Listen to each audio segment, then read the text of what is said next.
Complete করছে এবং নিয়মগুলো খুবই সহজ। ক্যামেরাটা নিচের দিকে দেখাও, লাইনটা বন্ধ করো। ঠিক আছে, তাহলে যদি তোমরা লাল লাইনের বাইরে পা রাখো তাহলে তোমরা সাবস্ক্রাইবারদের $1 মিলিয়ন হারাবে। তাই সাবধানে, সবার শেষে যে থাকবে সেই জিতবে।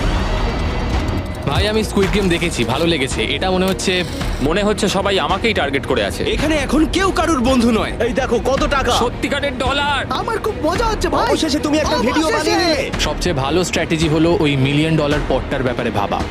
আমাদের মধ্যে তুমি কি অন্য কাউকে সরিয়ে দিয়ে নিজে থাকতে চাইবে? হ্যাঁ, সাবস্ক্রাইবারদের জন্য করতেই পারি। অবশ্যই। না না না না না না না, ছাড়ো আমাকে। যে তুমি কি জানো তোমার যত বেশি শত্রু হবে তোমার হারার সম্ভাবনা তত বেশি হবে। আরে না না, আমরা তো শুধু মজা করছি। হ্যাঁ, আমরা একটু মজা করছি। ঠিক আছে, ও কিন্তু বাক্সটার পেছনে লুকিয়ে পড়ছে। আমার কিন্তু মনে হয় না এতে ও কোনো সুবিধা পাবে। সব ইউটিউবারদের দেখো ওরা হাসছে আর ভালো সময় কাটাচ্ছে, কিন্তু এই ভিডিওর শেষের দিকে সেটা কিন্তু আর থাকবে না।